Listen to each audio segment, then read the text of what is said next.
Olá, boa noite. Bem-vindas, bem-vindos, bem-vindes. Sou Lia Riso, jornalista, colaboradora da Vogue, socióloga.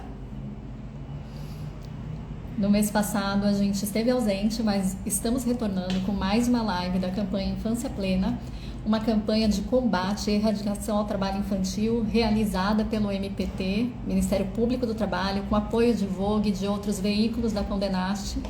Então, acho que há cerca de 10 meses a gente tem promovido essas conversas e produzido conteúdos que vocês podem encontrar não só em Vogue, mas em todos os veículos da Condenaste, então JQ, Glamour, Casa Vogue.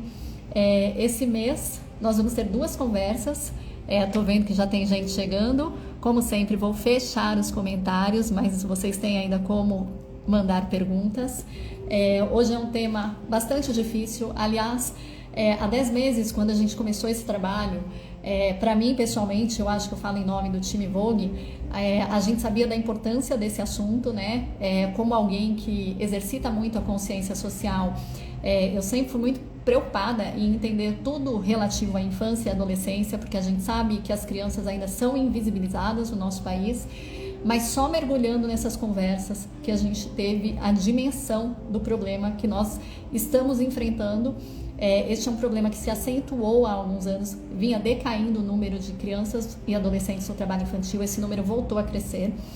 E nós passamos já por muitos assuntos, né, incluindo o papel da imprensa nesse combate. E a primeira coisa que eu digo a vocês, enquanto as nossas convidadas não aparecem aqui, é que a primeira lição que a gente teve ao longo desses 10 meses é que essa definitivamente não é uma batalha solitária, nem do Ministério Público, muito menos dos veículos, né? Mas envolve muito a gente como cidadão. Hoje é dia 24 de maio, aliás, a gente perdeu a Tina Turner. Eu, como médium roqueira, fiquei muito triste com essa notícia e me lembrei que a Tina, como adulta, foi vítima de abuso sexual, de violência, e como adulta ela teve muitas questões emocionais, muitas consequências. Então hoje o tema da nossa live é muito difícil, é a exploração sexual de crianças e adolescentes, e se num adulto isso tem consequências devastadoras, né, a gente só imagina como é para a vida das crianças, né? Aqui no Brasil, a cada dia, 80 crianças e adolescentes sofrem algum tipo de violência sexual, né? Os números cresceram muito neste ano. A gente tem aqui, eu tô lendo, tá, gente, que são muitos números, mas assim, só nos 4 primeiros meses de 2023 já são mais de 9 mil casos. E de 2015 a 2021, a gente teve aí cerca de 203 mil casos de violência sexual envolvendo crianças e adolescentes. Quando a gente fala em trabalho infantil, a gente está falando de exploração sexual. E essa exploração ela ocorre de algumas formas. Em redes de prostituição, de pornografia, redes de tráfico e turismo sexual. Então, usar a criança, majoritariamente meninas. Esse também é um trabalho infantil que tem cor, gênero e raça, mas envolve também meninos, e sempre com intenção de lucro ou troca. Isso foi parte do que eu estudei para trazer para vocês, mas eu tô com duas convidadas muito especiais, que são as pessoas assim que vão realmente falar sobre o tema com a gente. Eu vou chamar aqui a delegada Rafaela Parca, vamos ver se ela consegue, da Coordenação de Repressão a Crimes Cibernéticos Relacionados ao Abuso Sexual Infanto-Juvenil. Rafa, que está entrando, seja bem-vinda, querida, boa noite, prazer te receber Olá, aqui. tudo bem? Tudo bem, você me escuta bem, Rafa? Escuto, muito bem, tá ótimo. Perfeito. E agora, outra convidada especialíssima, de quem eu sou muito fã, bem-vinda, Luciana Temer. Luciana, que é diretora-presidente do Instituto Liberta. Acho que hoje é uma das maiores organizações de combate ao abuso sexual infantil. Luciana, prazer te receber, querida. Prazer, Lia, obrigada pelo convite da Vogue, um prazer estar aqui conversando. Imagina, a gente te agradece muito, sei que vocês têm agendas apertadas. Já falei um montão no começo, né? Trouxe aí a importância de uma campanha como essa, da atuação de pessoas como vocês, né? Eu trouxe também um pouco do panorama, porque no último dia 18 de maio foi dá nem para usar a palavra celebrado, é marcado como o Dia Nacional de Combate ao Abuso e Exploração Sexual de Crianças e Adolescentes, né? E com isso, Rafa e Luciana, a gente teve acesso a novos números, né? Porque a gente vem de um contexto de números desatualizados, né? Este é um assunto que, quando envolve adultos, também implica muita subnotificação. Eu vou começar hoje por você, Luciana, para você trazer para a gente o cenário do qual estamos falando quando a gente fala de exploração sexual como forma de trabalho infantil. De quanto estamos falando oficialmente? Tá, vamos lá. Então, bom, queria cumprimentar a doutora Rafaela, prazer fazer essa conversa com você. E olha só, quando a gente fala de exploração sexual, eu não sei se todo mundo que está acompanhando a gente sabe exatamente o que é exploração sexual, né? Mas é um crime que está previsto no Código Penal e que implica em qualquer relação sexual de um adulto maior de 18 anos com um adolescente, ou menino ou menina, de entre 14 e 18 anos. Porque quando é menor de 14 anos, é considerado estupro, que é uma presunção de violência. Então, adulto com menor de 14 anos é estupro. Dos 14 aos 18, o adolescente pode se relacionar sexualmente desde que não seja, quer dizer, com o adulto, desde que não seja em troca de algo. E essa troca não precisa ser dinheiro, né? Pode ser um pacote de bolacha, pode ser um convite para uma festa, qualquer coisa que implique nesta troca. Então, vamos lá. O Brasil... Luciana, deixa eu te tirar já uma dúvida. E também, como acontece com o assédio, quando existe uma relação de poder, também configura o abuso? Que aí a gente está falando de um outro tipo penal. Você está falando de Perfeito. uma outra... Né? Então, assim, agora para focar na questão da exploração. E a exploração sexual, que é erradamente chamada e conhecida como prostituição infantil, a gente não usa esse termo, porque, na verdade, quando você usa o termo prostituição infantil, como é muito comum a gente ver as pessoas chamando assim, né? Você confunde com a prostituição adulta, que é uma outra relação, né? É uma outra situação. A criança e o adolescente, ele nunca se prostitui, porque não há consentimento possível, ele é explorado sexualmente. Então, a linguagem é muito importante. Bom, dito isso, quero dizer o seguinte... A Childhood, que é uma organização que há 20 anos trabalha com essa questão aqui no Brasil, junto com a Polícia Rodoviária Federal, vem acompanhando a questão da exploração sexual nas rodovias federais. Em 2020, eles lançaram uma informação de que só nas rodovias federais foram mapeados mais de 3.600 pontos de exploração sexual infantil. Veja, estou falando só de rodovias federais, não estou falando de vicinais, não estou falando de estaduais, não estou falando de rios, não estou falando hidroviárias, de praias, eu estou falando de rodovias. São mais de 3.600 só nas rodovias federais, em 2020. Sabe quanto que o Anuário Brasileiro de Segurança Pública trouxe no anuário de 2022? O número total de registros policiais de exploração sexual foram de 733 registros, Lia. Esta é uma conta que não fecha. Não fecha, definitivamente. Não fecha. Então, eu vou ficar vou jogar essa reflexão, que a gente vai poder conversar, para não me estender aqui ao longo dessa live, mas é o seguinte, gente, tem uma conta que não fecha e que fala muito da nossa relação com essa violência. Exatamente. Que é naturalizada no país. Não é problema meu, né? E é problema de todos nós, e a gente pode discutir, inclusive, não só as consequências pessoais para a vítima, mas as consequências sociais que atingem a cada um de nós.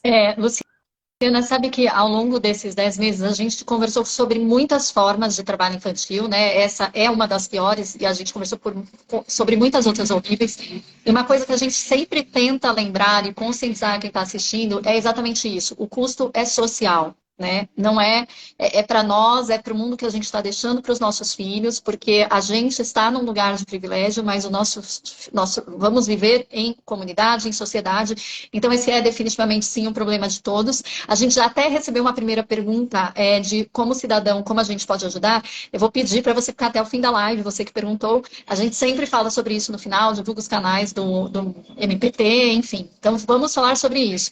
E interessante que eu tinha colocado aqui, Luciana, que num Google rápido, né? Se a gente colocar ali exploração sexual, trabalho infantil, você rapidamente chega a muitos casos em rodovias. E aí, os últimos que eu mapeei aqui, a gente tem, na verdade, 10 mil pontos vulneráveis, mas aí pegando tudo o que você pontuou, né? Não só as rodovias. Minas Gerais é o pior estado, isso me chamou muita atenção, são 73 pontos críticos, e depois vem a Bahia e o Ceará, né? E no Ceará, acho que a gente ainda tem o plus do problema, na Bahia também, né? Do turismo sexual, enfim. Eu vou então voltar a palavra agora, vou dar a palavra à Rafaela, que atua nesse sentido. Eu quero falar disso um pouco mais para frente, tá, Rafaela? Mas hoje, em 2023, não a partir desse ano, mas principalmente nesta era, a gente tem ainda o plus dos crimes cometidos na internet, que eu acho que é onde você atua hoje, né? Mas eu queria que você trouxesse para a gente, complementasse a fala da Luciana, né, de porquê dessa visão míope oficial, e o que isso implica na atuação para combate, quando a gente tem essa miopia em relação aos números que seriam reais. É um prazer estar aqui, né, na companhia da Luciana, na sua companhia, Lia. É, eu sou da Polícia Federal, atuo de forma repressiva, né? A gente da polícia atua depois que o crime aconteceu. Eu sempre digo que nos crimes relacionados a abuso sexual infantil, isso é muito... A gente não quer atuar depois que o crime aconteceu, porque as consequências para a vítima são devastadoras. Eu digo sempre que são marcas na alma, nunca vão se apagar, né? A gente tem contato com vítima, a gente sabe como são consequências emocionais, sociais, físicas, né? A gente tem inúmeras consequências, e entre as mais graves, suicídio, automutilação, depressão, isolamento social, enfim, é um crime muito complicado. E ninguém quer falar sobre esse crime. É muito difícil falar sobre isso, né? Nós da Polícia Federal que assistimos imagens todos os dias de abuso sexual infantil, dos mais horríveis que vocês possam imaginar, com bebês, crianças pequenas, enfim, com violência. É muito difícil para nós. Então, para uma pessoa comum, as pessoas não querem enxergar. Não querem enxergar. Só que isso pode estar dentro da nossa casa, com os nossos filhos, né, com os filhos dos nossos amigos. E é o que eu sempre digo. Uma vez que isso aconteceu, infelizmente, essa marca vai ficar nessa criança, que é o futuro da nossa sociedade, né? Então, isso é muito, muito importante da gente combater, principalmente de forma preventiva. Eu sempre digo na polícia. A gente não atua eminentemente na prevenção, mas a gente tenta atuar na prevenção com palestras, né? Enfim, simpósios, e para tentar fazer com que isso não aconteça. E eu sempre digo, o crime de abuso sexual infantil, ele pode vir como um crime cibernético ou não cibernético, né? Então, hoje eu mesmo estava numa consulta com o médico e falei, do estupro virtual. Ele falou, estupro virtual? Como assim? A gente está acostumado com estupro comum, né? Então, eu vou lá, uma ameaça física, ou uma violência com uma arma, com uma faca, estupro, na situação, né, no mundo físico ali. Só que eu disse para ele o seguinte, o estupro virtual, ele é tão grave quanto, ou se não pior, do que o estupro no mundo físico. Né? Ele falou, mas como assim? Eu não sei se as pessoas em geral entendem o que é isso, né? Então, por exemplo, o que acontece muito, muito mesmo hoje em dia, a gente, na nossa prática policial, a gente vê demais, aumentou muito. O abusador se utiliza da internet para se aproximar de uma criança, ele ganha confiança dessa criança com um perfil falso, consegue imagens íntimas dessa criança e começa a ameaçá-la com essas imagens em mãos para que ela faça coisas terríveis, né? Então, atos sexuais com terceiros, com animais, com ela mesma, enfim, são coisas que realmente traumatizam muito a criança, né? E ela fica nesse ciclo de violência durante meses até. E os pais nem percebem. Então, esse tipo de crime, que é o estupro, né? O estupro virtual, eu nem gosto muito dessa palavra, né? Porque virtual parece que não tem consequência no mundo real. Né? Então, mas enfim, ficou nomeado dessa forma. Né? Então, o estupro virtual, a produção de material de abuso, que é essa produção de imagens, compartilhamento, posse, isso aumentou em 70% no primeiro quadrimestre Que era, desse ano. exatamente, era o dado que eu tinha aqui, delegada, que são dados da SaferNet, né? E aí até ia te perguntar, né? Você acha que, assim, essa violência aumentou ou a consciência e a notificação que cresceram?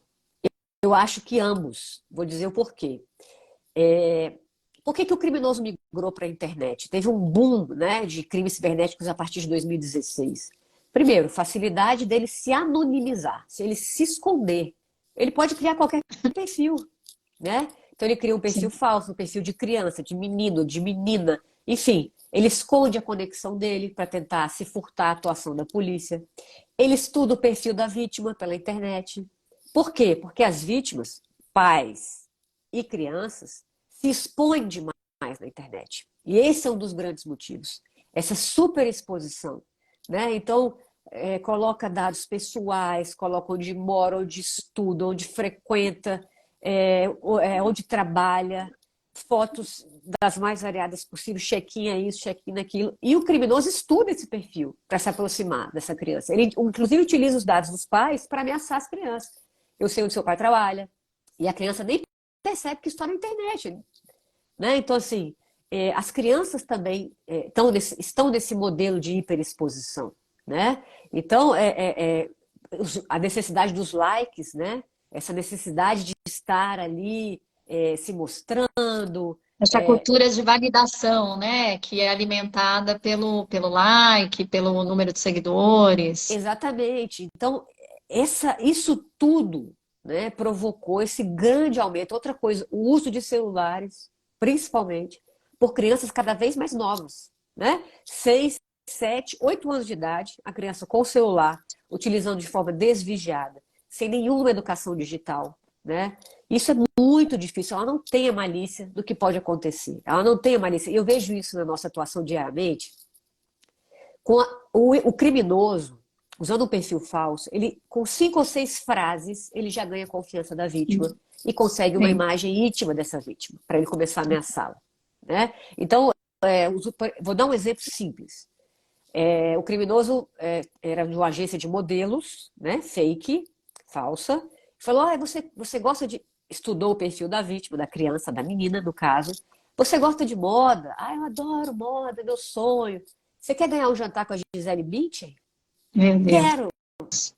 Ela acreditou na mesma hora.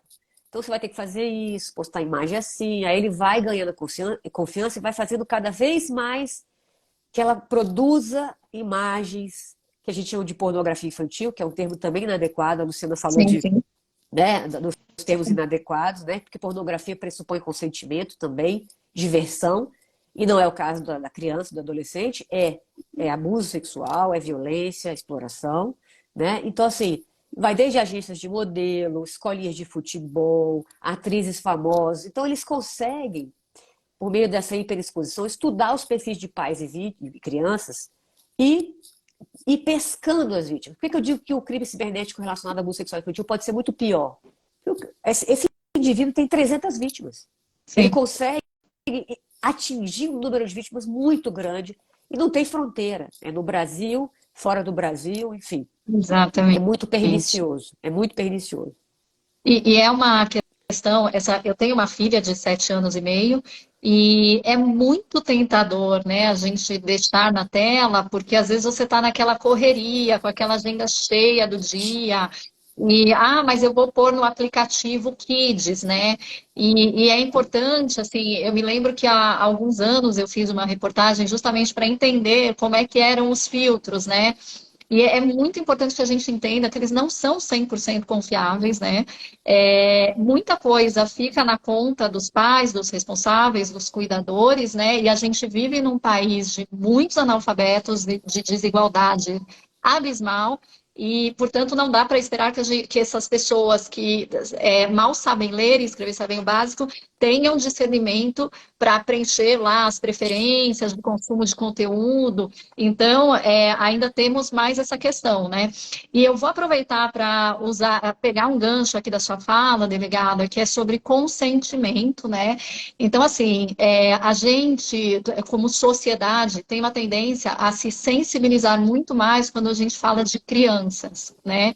Aí, quando chega nos adolescentes, que estão ali um pouquinho, né, acima dos 14, mas já desde os 13, 14 anos, existe muito aquela coisa de, mas sabia o que estava fazendo, né? Então, de novo, vamos lembrar o país onde a gente vive, né, o mundo onde a gente vive, a desigualdade abismal que existe hoje na nossa sociedade, né? Quantas pessoas estão na linha da miséria ou abaixo dela, e o que move, às vezes, essa exploração sexual de adolescentes, né? Daí vou trazer a palavra para você, Luciana, porque eu confesso para você que eu acho esse um ponto muito, muito delicado nesse combate, que é a coisa de como se a adolescente ou o adolescente estivesse em pleno uso de suas faculdades mentais, em circunstâncias que pudesse pensar que há escolha de negar ou não, e isso numa situação em que ele não esteja acuado de outras formas, né? Sob ameaça e tudo mais. Queria que você falasse um pouco sobre isso.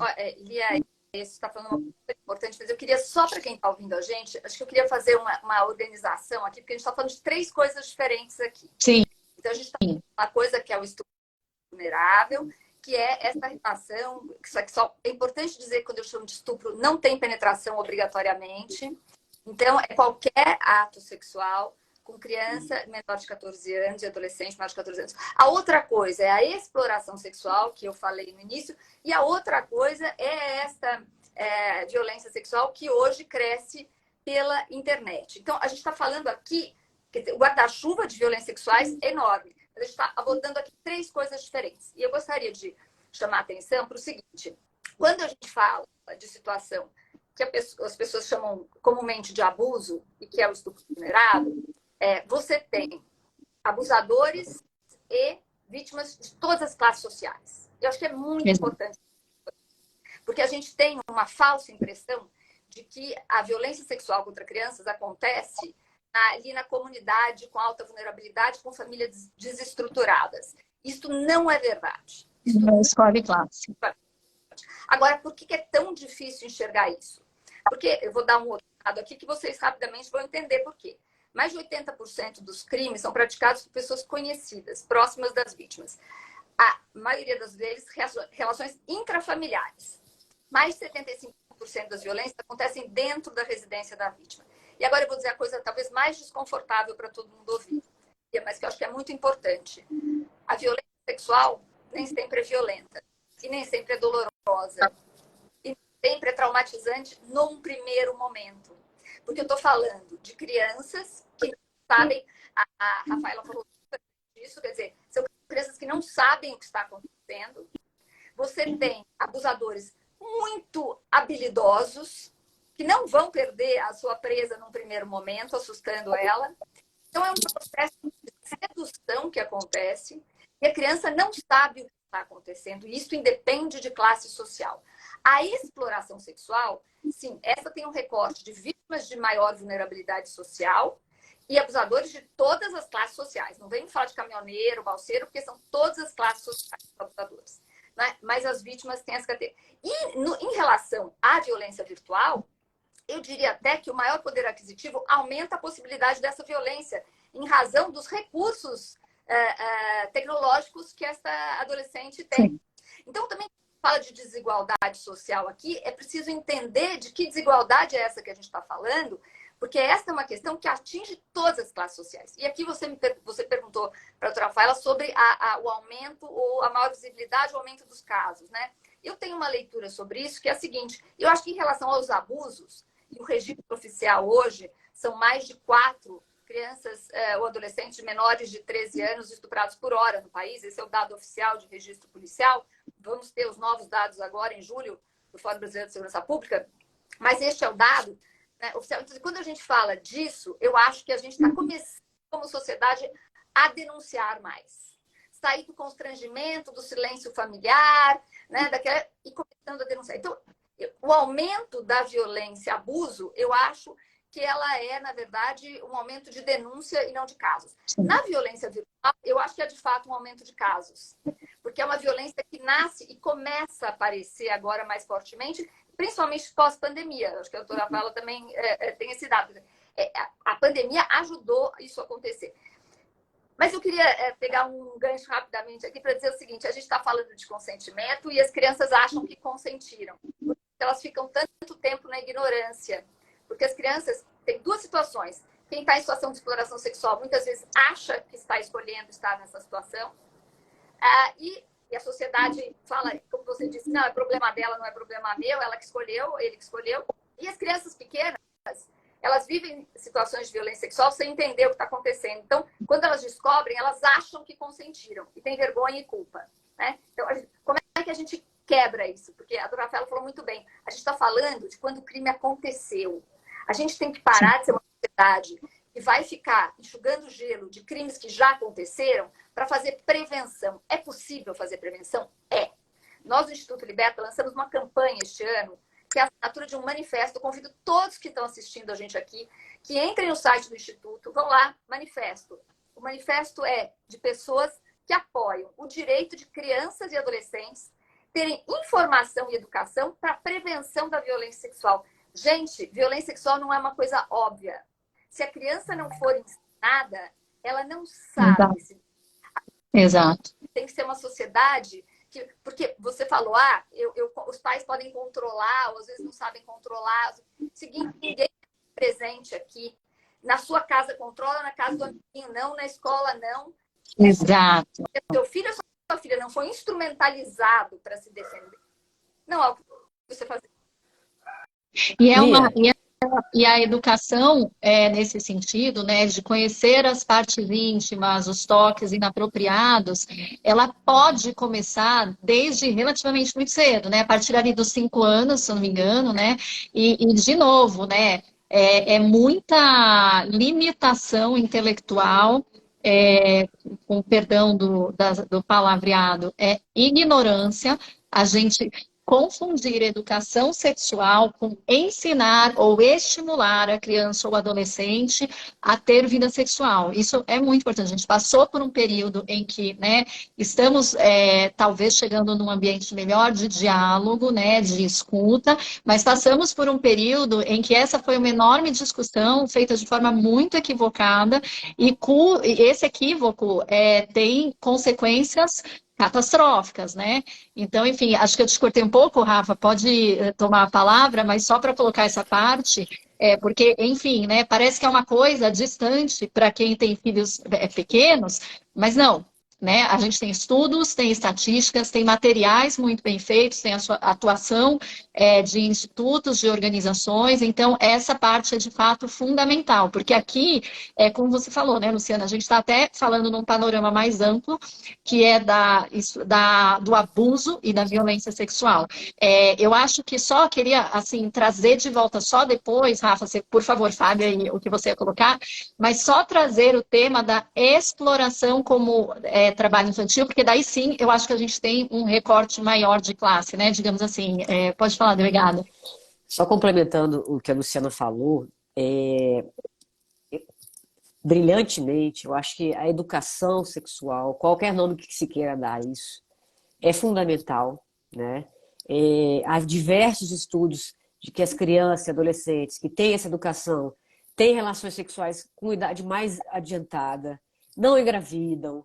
Enfim, é muito evidente isso quando se estuda isso. E eu faço a reflexão também de que os pais precisam também se educar. Vou dizer um exemplo, né? Acontece muito no nosso dia a dia ali. Pais que postam imagens dos seus filhos tomando banho na piscina, nus, às vezes, um bebê, alguma coisa, que meu filho é lindo, aquela coisa toda, empolgação, naquela empolgação, perfil aberto, e essas imagens vão parar em grupos de abusadores sexuais, no mundo inteiro, e não saem mais, né? Então, a gente tem que ter também, nós, pais, mães, enfim, essa sabedoria, né, de não expor os nossos filhos. Isso tem acontecido demais, né? E a gente é um exemplo para os nossos filhos. Se a gente faz isso, os filhos vão fazer o mesmo, né?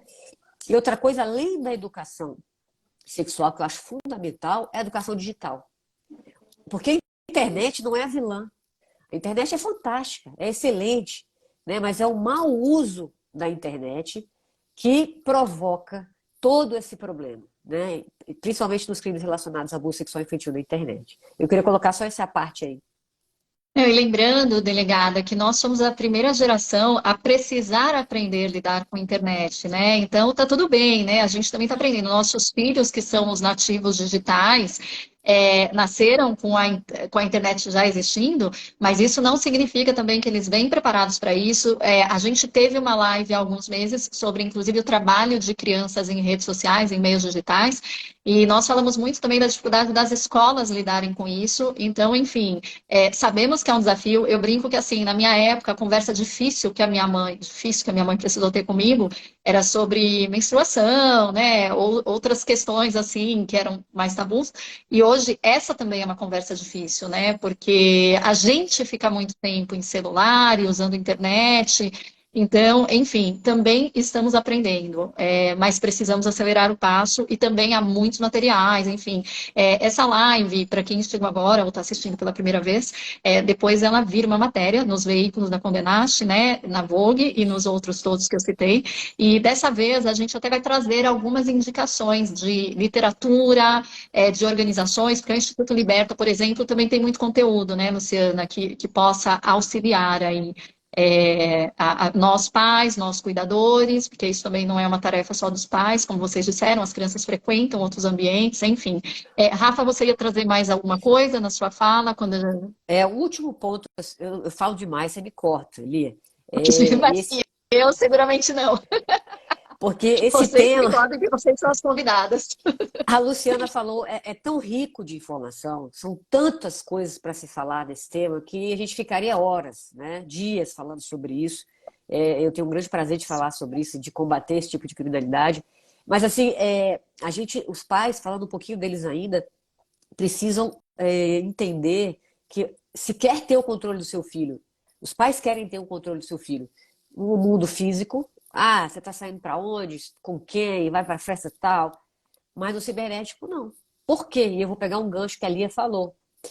Tempo. As pessoas hoje, pais e mães, não estão gastando tempo com seus filhos. Estão gastando tempo para trabalhar, e sem julgamentos aqui, para trabalhar, Sim, para fazer outras evidente. coisas. Mas isso está causando, né, esse aumento também de criminalidade. Por quê? Você sabe com quais redes que seu filho acessa? Com quem que ele conversa? Quem ele aceita, quem ele não aceita, o que ele está buscando na internet. E uma coisa muito relevante, e a Luciana, vamos ver se a Luciana concorda comigo, eu tenho uma preocupação muito grande com a saúde mental atual das crianças e adolescentes. Eu digo isso porque a gente se preocupa muito com os nossos filhos como vítimas. Agora, será que as pessoas se preocupam dos nossos filhos como autores? Recentemente tivemos várias operações dentro de abusadores, né? Eu chamo sempre abusadores, que se utilizavam de um aplicativo chamado Discord para angariar vítimas, ameaçá-las e produzir material de abuso, material de extrema violência, de automutilação, de maus tratos a animais. Até passou uma reportagem no Fantástico. E a maioria dos autores eram adolescentes.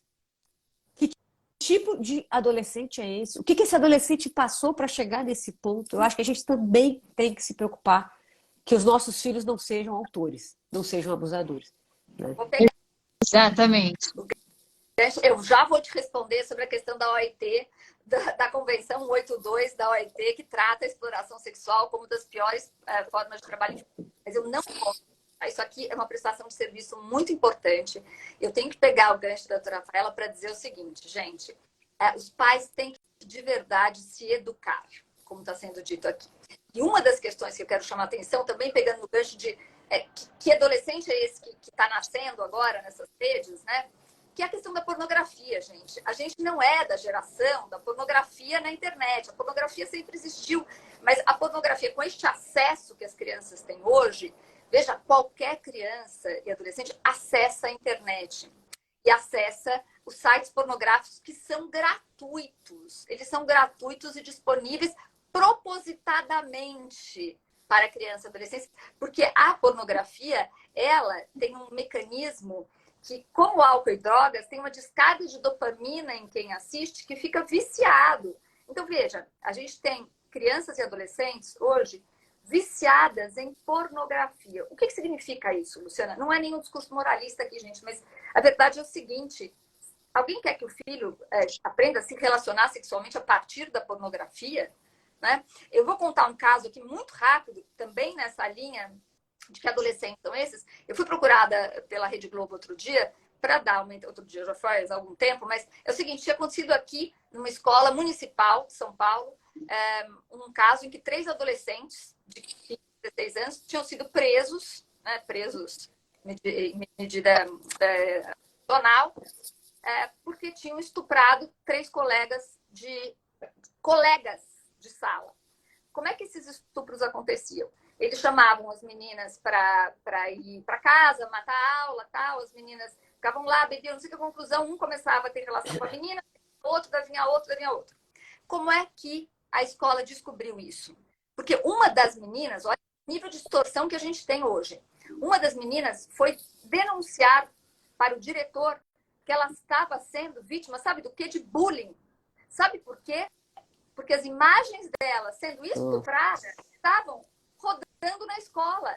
O problema para ela não era o estupro, porque ela não tinha essa relação, essa noção dessa violência, e era o bullying. E quando o repórter veio me perguntar, Lia, ele falou assim: o que a senhora acha, não sei o quê, porque eles estão presos agora e tal. Eu falei: eu tenho muita pena desses adolescentes, todos eles, das vítimas e dos meninos.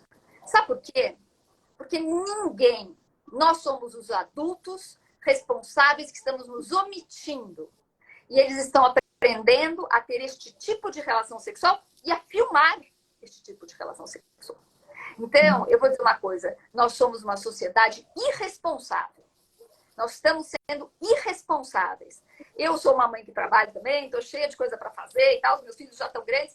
E por isso que a gente está com esse movimento que, para além da responsabilidade dos pais, a escola, gente, é esse espaço de educação, é esse espaço importante de formação. Vamos quebrar esse tabu. A gente está falando de prevenção à violência sexual com crianças pequenas e de sexualidade saudável com jovens, gente. É nossa responsabilidade.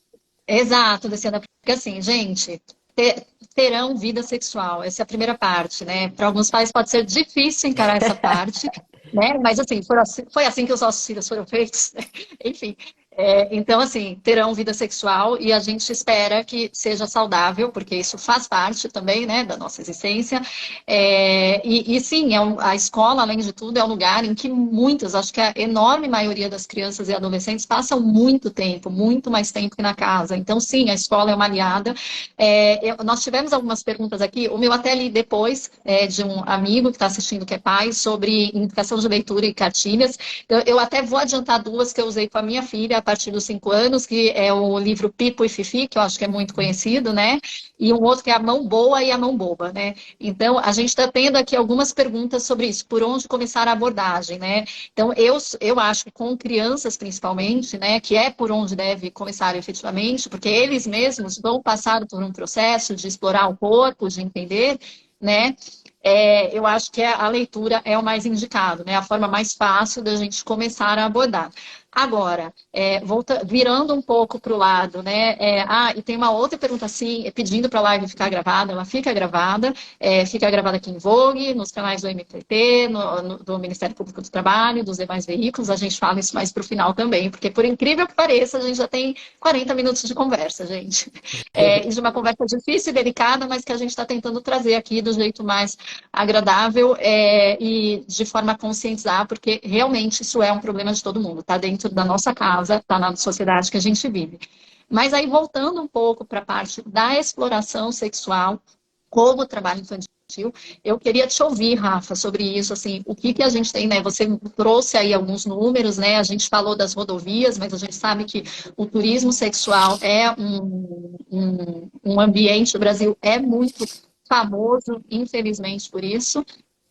Queria que você falasse um pouco mais sobre esta parte, Rafa, porque daí eu acho que a gente está falando de famílias numa situação de muita vulnerabilidade econômica, de crianças e adolescentes num lugar de muita vulnerabilidade social, né? Então, acho que é um outro contexto em que a discussão de como conscientizar não é que ela vem depois, mas acho que o buraco é mais embaixo, digamos assim, né? Lia, eu vou deixar essa questão para a Lu. Por quê? Né? A minha especialidade na Polícia Federal, a gente tem uma divisão bem específica de combate a crimes cibernéticos relacionados a abuso sexual infantil, ao combate ao trabalho escravo, enfim, ao tráfico de pessoas, que é outra área, não é a minha. Então, eu Tá. vou deixar para a Lu, que a Lu está se coçando ali, que eu já vi para falar, né? Eu já percebi. Ô, Lu, por favor, faça as vezes aí. E é Tá, sempre um prazer ouvir você, Luciana. Fala à vontade. eu adoro quando a gente tem um jogralzinho, assim, que uma vai complementando a outra, assim, é muito bom, né?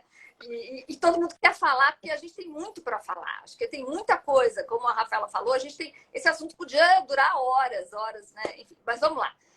A questão da exploração sexual, eu brinquei aqui quando estava falando turismo sexual, que também é um termo que não se deve usar, porque não existe Sim, sim. sexual. Então, são coisas que parecem mimimi, sabe? Mas que não são, porque, na verdade, o termo que a gente usa, e a gente tem que se reeducar, eu me reeduquei com muita coisa. Eu era uma pessoa que, antes de trabalhar nisso, falava de prostituição infantil. E nunca me pareceu errado prostituição infantil, não é? Quando eu fui estudar a questão, o Liberta existe há 6 anos, quando eu fui estudar a questão é que eu entendi, bom, qual é o sentido de não usar certos termos. Mas, enfim, a questão desta relação que o Brasil, quando fala de exploração sexual, imediatamente vem à mente essa relação do estrangeiro que vai para a praia, para o norte, nordeste, né, explorar sexualmente as meninas e meninos. A verdade é que essa é uma fatia muito pequenininha da exploração sexual no Brasil. A gente trata isso como algo que é a parte visível do iceberg, quase isso. Mas se você fazer uma eu diria que essa é uma parte pequena da exploração. A exploração ela é muito mais cotidiana. Se você for para o centro da cidade, eu vou dar um exemplo aqui concreto, que é o terminal de cargas Fernão Dias aqui, ou se a GESP. Você tem leilão de virgem até hoje. Entendeu?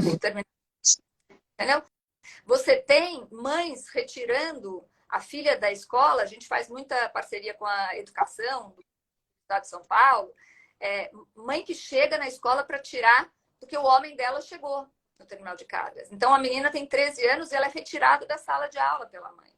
Então, a gente está falando de uma relação muito cotidiana. E aqui, como a gente estava dizendo, né, a Convenção 182 da Organização Internacional do Trabalho, da OIT, ela trata a exploração sexual como uma das piores formas de trabalho infantil. Uma coisa que sempre me incomodou, sabe? Porque eu falei, como é que a gente pode considerar trabalho ou exploração sexual? No começo eu sofri um pouco. Hoje eu sei que é uma vantagem, porque o Ministério Público do Trabalho está conseguindo fazer um trabalho belíssimo de enfrentamento a esta violência, pegando no bolso dos exploradores.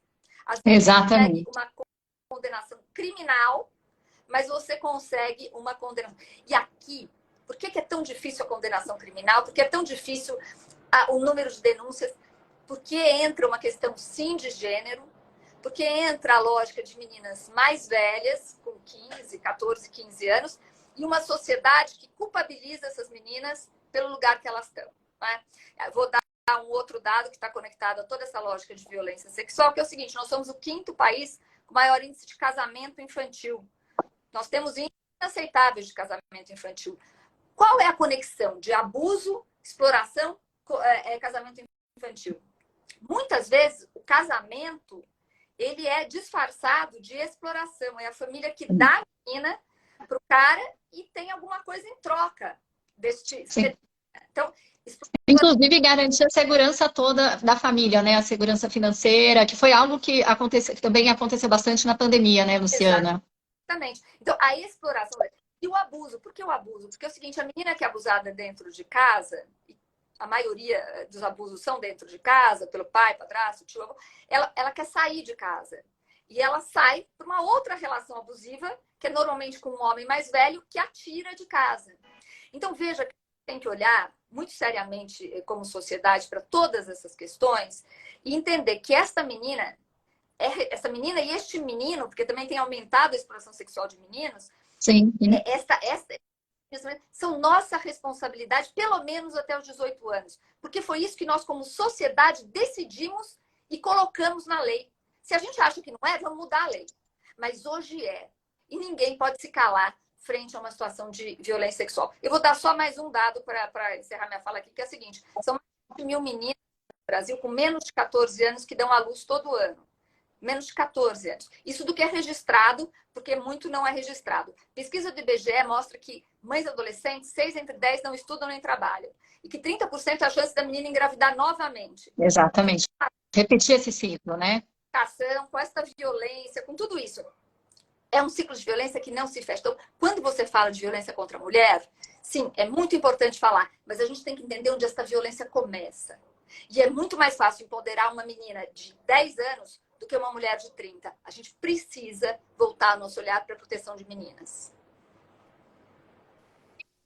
Gente, estamos indo para 48 minutos de conversa. A gente, infelizmente, não tem muito mais tempo, mas queria, por fim, trazer aqui, Luciana, como é a atuação do Instituto Liberta, para você nos explicar, né? Você falou do manifesto que a gente pode assinar. Eu vou falar aqui, Rafa, de quais são os canais de denúncia do Ministério Público do Trabalho, mas eu queria que você trouxesse, vocês duas, na verdade, trouxessem mais essas falas, né? De quais são os, assim, se você que está assistindo não sabe por onde ir, né? Então, enfim, lê a matéria, vê a informação, mas não sabe o que fazer. Queria que você falasse da atuação de institutos como o Vou falar Liberta. bem rapidinho. Nós somos um instituto de conscientização. Nosso objetivo é, primeiro, fazer o Brasil falar sobre este assunto. A gente tem que botar esse bode na sala. Né? Mais de 4 meninas de menos de 13 anos estupradas por hora é um dado inadmissível e a ponta do iceberg, porque isso é só 10% do que é denunciado segundo pesquisas. Então, a gente tem que falar sobre essa violência que tem consequências gigantes. Muito bem. O Instituto Liberta, eu vou falar rápido porque eu sei que precisa acabar, mas eu ia convidar todas para entrarem no site do Instituto. Por quê? Porque lá, respondendo ao seu amigo que perguntou como conversar com crianças, né? A gente tem uma aba no nosso site que é Como Falar. E a gente fez uma curadoria de materiais, filmes do canal Futura, que são muito lindos, incríveis, livros, tem o Pipi Fifi lá, tem o Não Me Toca Seu Boboca, tem um monte de livrinho legal, com as idades adequadas. Então, meu filho tem 5, 6 anos, qual é o livro que eu tenho que buscar? Meu filho é adolescente, qual é a conversa que eu tenho que fazer? Então, a gente tem essa indicação no site. Então, entre lá, só não deixe de falar com seus filhos. É a única coisa que você não pode fazer. E não deixe de assinar o manifesto. É a segunda coisa que você não pode fazer. Porque a gente vai brigar pela política pública de implementação. Só para... Já é lei, tá? Eu não estou brigando, eu não estou inventando nada. A lei que obriga as escolas a falarem já existe. Só não existe a política da educação para prevenção. E é para isso que a gente vai brigar. E muito obrigada. Imagina, Luciana, eu te agradeço demais. Eu te falei, sou muito sua fã, sei da sua história e acho muito grandioso que você tenha transformado a sua experiência no Instituto. E a doutora Rafa quer completar? Bom, eu quero dizer que, para mim, para nós da polícia, o mais importante é fale. Confie no nosso trabalho. A gente vai atuar. A Polícia Federal resgatou, de 2022 para cá, 344 vítimas de abuso sexual infantil. Realizou mais de 400 prisões. A gente está do lado de vocês. Isso que eu quero que fique na cabeça das pessoas. Como é que eu procuro? Você tem de inúmeras formas. Tanto por meio das polícias civis, né? A gente tem feito essa cooperação policial interna entre Polícia Federal e Polícia Civil. A gente acha isso muito importante. Como fazer as metodologias de trabalho, como atuar de maneira, bastante séria. Tem funcionado. Então, você tem a ouvidoria das polícias, você tem o Disque 100, você tem... E o Disque 100 é um canal que você tem várias formas de fazer as denúncias, né? Não só pelo telefone celular, pelo aplicativo. Tem o aplicativo do MPT Pardal. Exatamente. Tem a ouvidoria da Polícia Federal. Então, assim, o que eu quero que o recado que precisa ficar bem claro é: fale. Quebre o ciclo do silêncio. Não tenha vergonha. Porque é o que eu falo, às vezes a gente vai... Nem medo, né, doutora? Porque tem muitos meios de denunciar de forma anônima. Né? Isso é uma garantia. As denúncias são anônimas e isso não vai fazer que exista uma atuação mais desconfiada, porque a denúncia é anônima. Eu sei que parece uma coisa óbvia de se dizer, mas é muito importante reforçar.